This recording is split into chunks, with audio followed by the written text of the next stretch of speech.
So the next one is argument of a complex number. सही है, इसके बारे में एक दो पॉइंट्स है that you people will have to remember. सबसे पहले आर्ग्यूमेंट, जो प्रिंसिपल आर्ग्यूमेंट होता है वो यूनिक होता है, और वो होता है वो वाला आर्ग्यूमेंट जो -180 डिग्री से लेकर 180 तक हो। अगर आप लोगों के पास आर्ग्यूमेंट 240 आ गया, मतलब कि ये प्रिंसिपल आर्ग्यूमेंट नहीं है। प्रिंसिपल में लाने के लिए उसको कुछ करना करने पड़ते हैं, which we will be explaining next.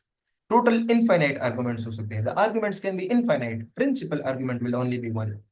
Argument था, आप लोगों ने सिर्फ और सिर्फ एक ही फॉर्मूला याद रखना है, दैट इज दिस फॉर्मूला, मतलब इंपॉर्टेंट जो हमेशा लग सकता है, that is argument alpha equal to tan inverse of y और x मॉडुलस। मतलब आर्ग्यूमेंट के फॉर्मूले में आप लोग कभी इंटरनल में नेगेटिव वैल्यू पुट नहीं कर सकते, बस ये लगा लेना है tan इनवर्स ऑफ y और x का मॉडुलस, जो भी क्वेश्चन आए आर्ग्यूमेंट का। उसके बाद यू विल डिसाइड कि what will be the exact answer, क्योंकि उसके बाद थोड़ा सा क्वाड्रेंटल चेक करना होता है। सही है। For example if I give you कि what is the argument of 1 - 5, argument of 1 - 5। सही है, ये हमने चेक करना है।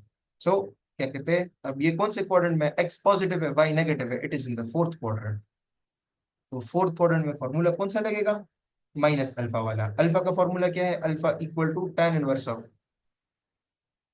y which is the imaginary part, वो -1 है और x 1 है। तो आप लोगों ने मॉडुलस लगाया, ये खुद ब खुद पॉजिटिव हो जाएगा, जो भी आपने इसके अंदर डाला हो। तो ये हो जाएगा tan इनवर्स ऑफ 1 पॉजिटिव 1, क्योंकि मॉडुलस लगाया। tan inverse of 1 is 45 degree, but alpha is basically the answer in the first quadrant. हमें जो गिवन कॉम्प्लेक्स नंबर है वो फोर्थ क्वाड्रेंट में है, तो इसका आंसर क्या होगा, फोर्थ क्वाड्रेंट में आंसर होता है minus alpha. So the answer would be minus of this, that is -45 degree या -π/4। सही है।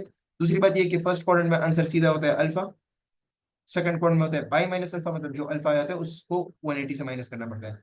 थर्ड क्वाड्रेंट में उसका नेगेटिव हो जाता है, पाई माइनस अल्फा का नेगेटिव है alpha minus pi. Third quadrant में अगर कोई कॉम्प्लेक्स नंबर हो तो उसके आर्गुमेंट से पाई माइनस करना पड़ता है, मतलब उसके अल्फा से, इस वाली चीज से पाई माइनस करना पड़ता है। एंड फोर्थ क्वाड्रेंट में उसका नेगेटिव हो जाता है, नेगेटिव अल्फा।